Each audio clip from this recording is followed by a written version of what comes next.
कल हमने ब्रह्म विहार तक पहुंचने के लिए एक भिक्षु के अंदर 4 गुण पैदा होते हैं इस पर बात की थी और उन 4 गुणों का हमने जिक्र किया था कि पहला गुण है मैत्री, दूसरा गुण है करुणा, तीसरा गुण है मुदिता और चौथा गुण है उपेक्षा।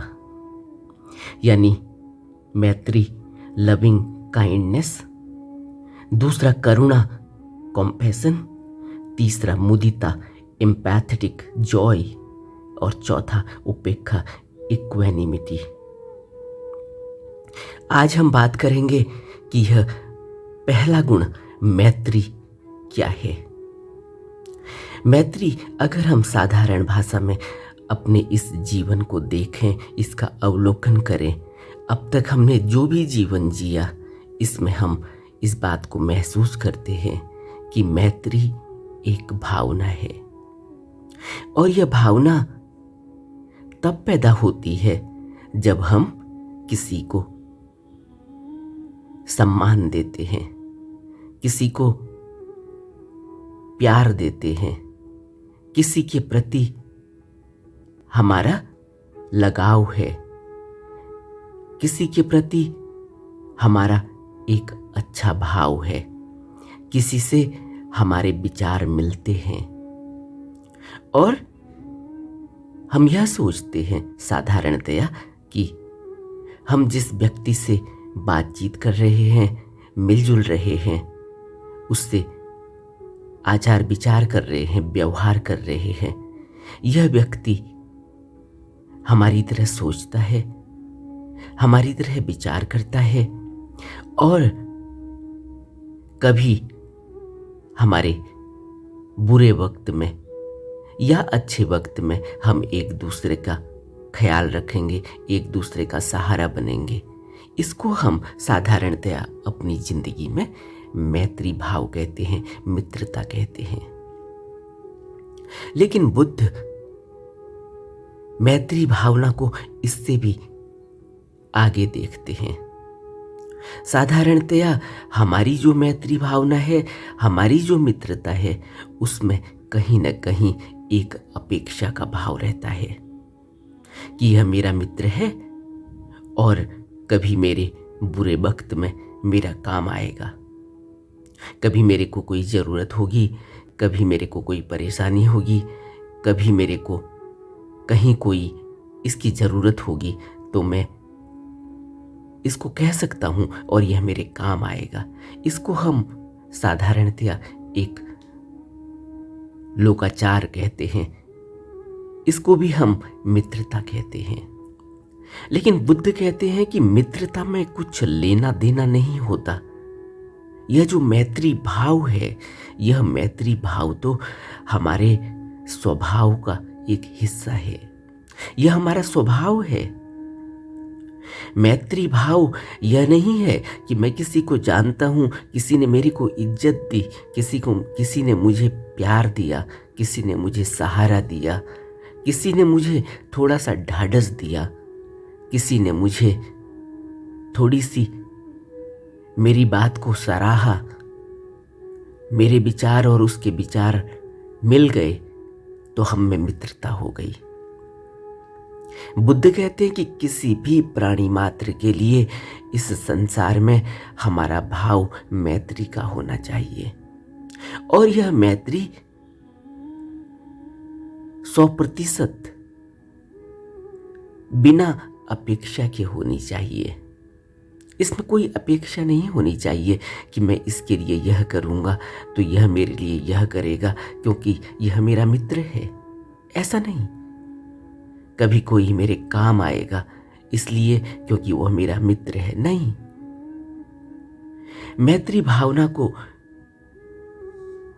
आध्यात्म में बहुत ऊंचा स्थान दिया गया है। मैत्री भावना को आध्यात्म में जब रखा गया तो यह मैत्री भावना हमारे चित्त का, हमारे मन का एक शुद्धतम रूप है।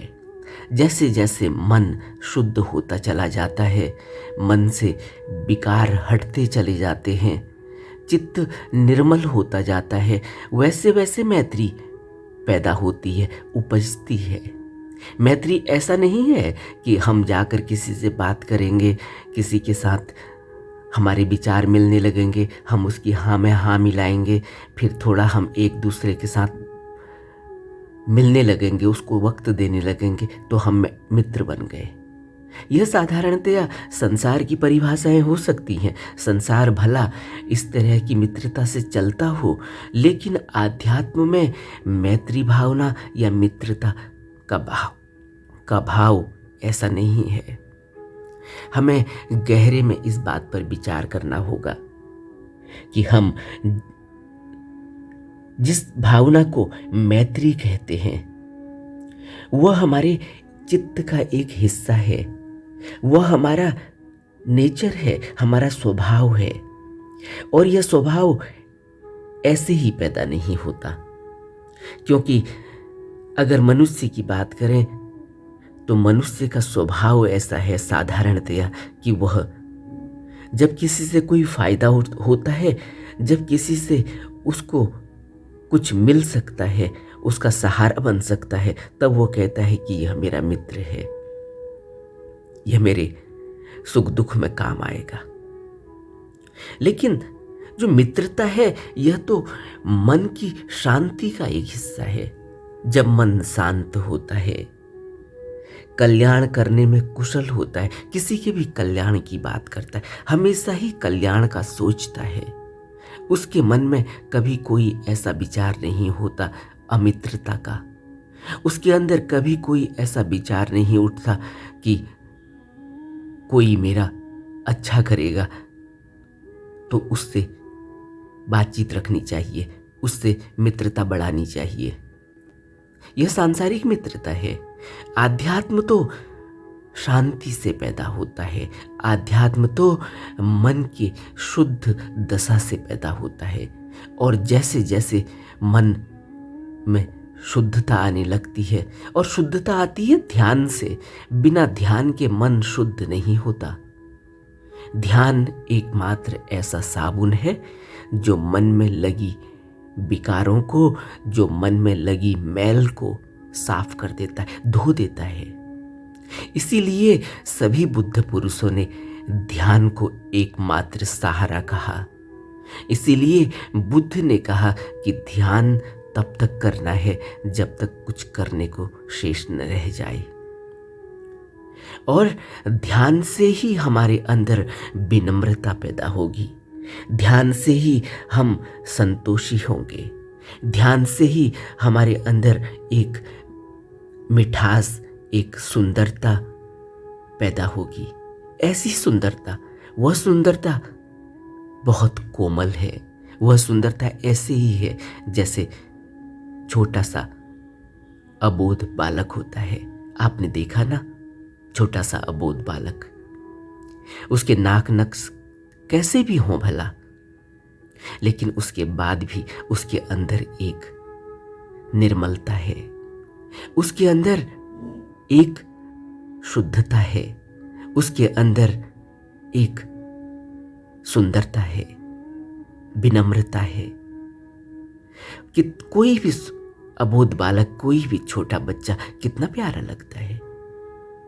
इसीलिए प्यारा लगता है कि उसके अंदर अभी मन में वह भाव पैदा नहीं हुए जिन भावों से हम उसको अब तोल पाएंगे, नाप पाएंगे, उसको समझ पाएंगे।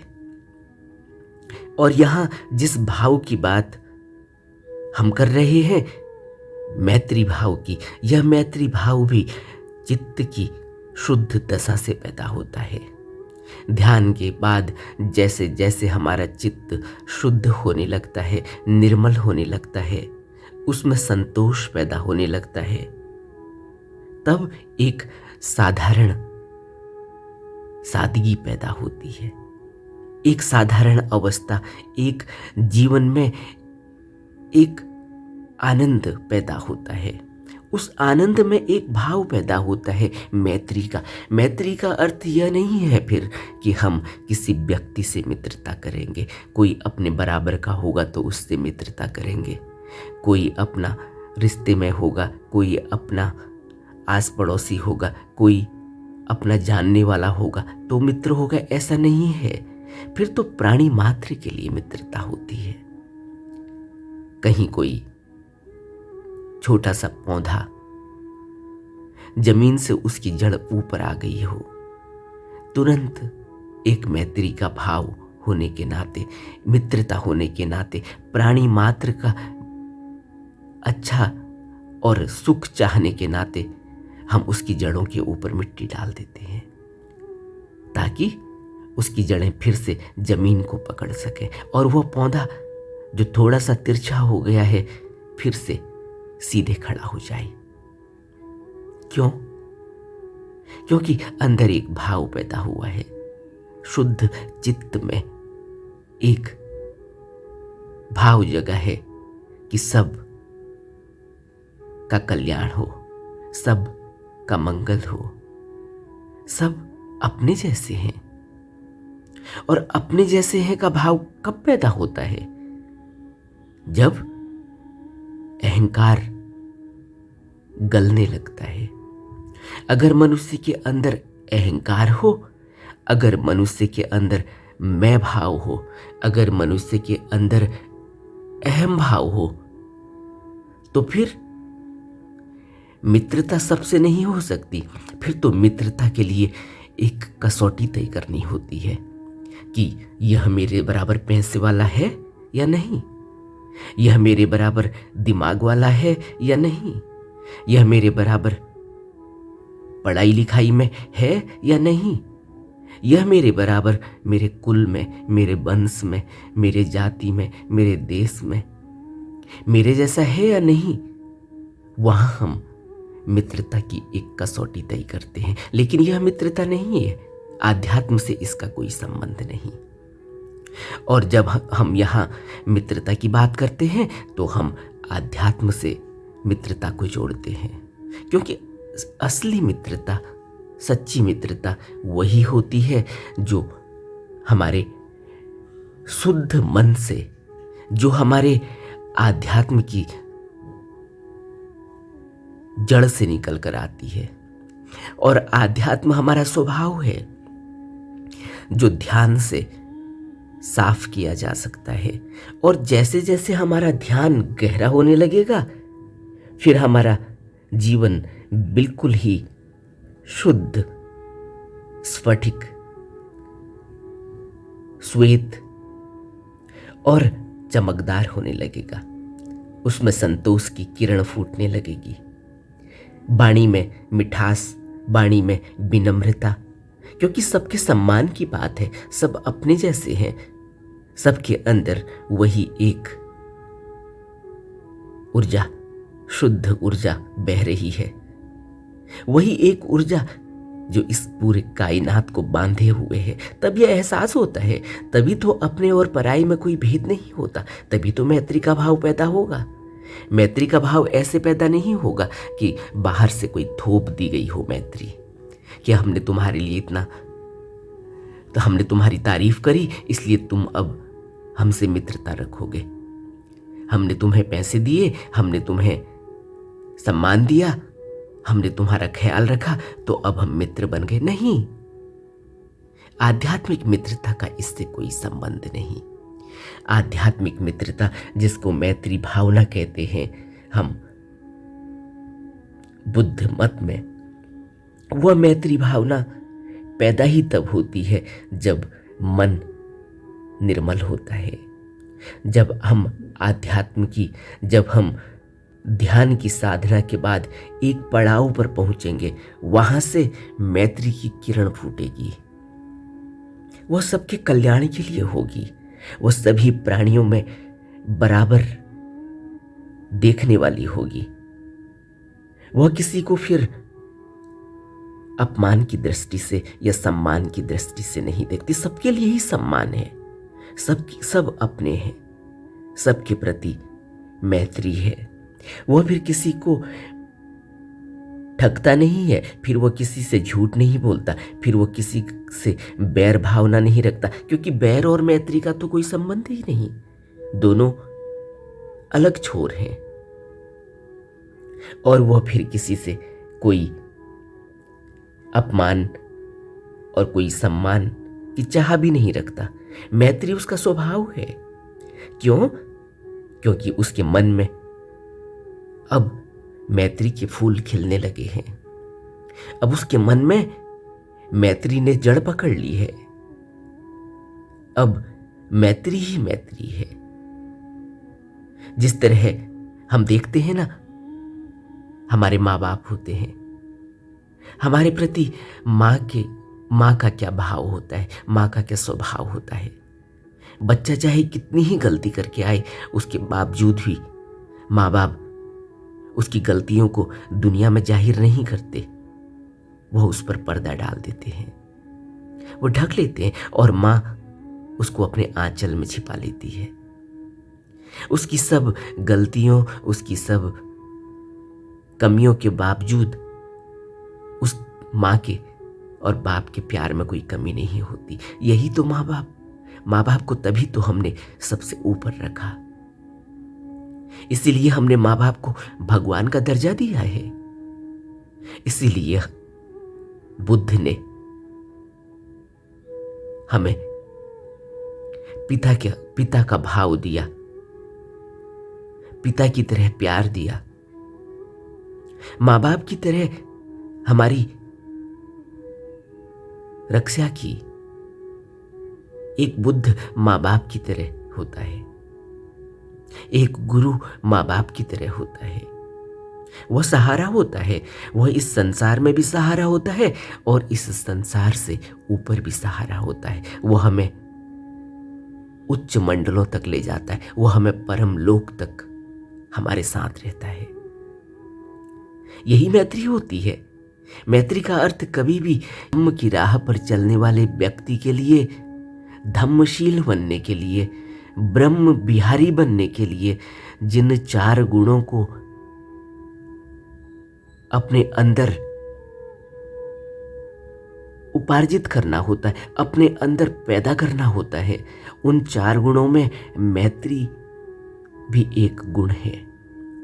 क्योंकि अगर हमारे अंदर मैत्री नहीं होगी, मैत्री का भाव नहीं होगा, अगर हमारे अंदर किसी के प्रति कोई दूसरा भाव होगा, इस संसार में किसी के भी प्रति, किसी और प्राणी के प्रति, तो फिर हम उच्च अवस्था को कैसे प्राप्त करेंगे? जरा सोचो तो।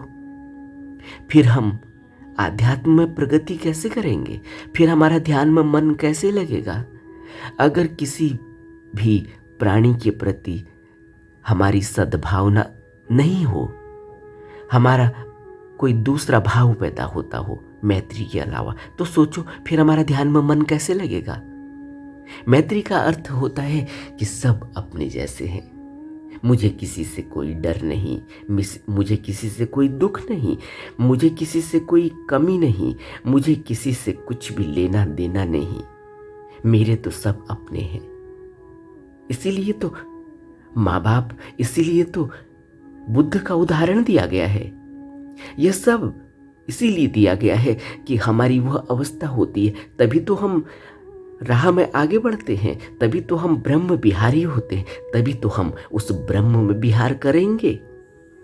इसलिए यह जो गुण है, यह हमें साधना चाहिए। इस साधना के पथ में चलने के लिए और इस साधना पथ में आगे बढ़ने के लिए जैसे जैसे हमारा चित्त शुद्ध होने लगेगा, मैत्री भाव धीरे धीरे चमक लेने लगेगा। ऐसे ही जैसे एक हीरा पत्थर होता है, हीरा पत्थर को जैसे जैसे तराशा जाता है, वैसे वैसे उस पर से चमक निकलने लगती है, और एक दिन वह चमक सारे संसार में फैल जाती है। सब लोग उससे आकर्षित हो जाते हैं। अब कोई भी हीरे से दुर्व्यवहार नहीं करता, सब लोग हीरे को अपना लेना चाहते हैं, सब लोग हीरे के साथ दोस्ती करना चाहते हैं, हीरे को पहनना चाहते हैं, हीरे को अपने पास रखना चाहते हैं। यही हीरा ही तो मैत्री है। आध्यात्म में मैत्री, हमें मैत्री भावना को पोसते रहना चाहिए, हमें ध्यान करते रहना चाहिए। ध्यान से ही मैत्री भावना बढ़ने वाली है।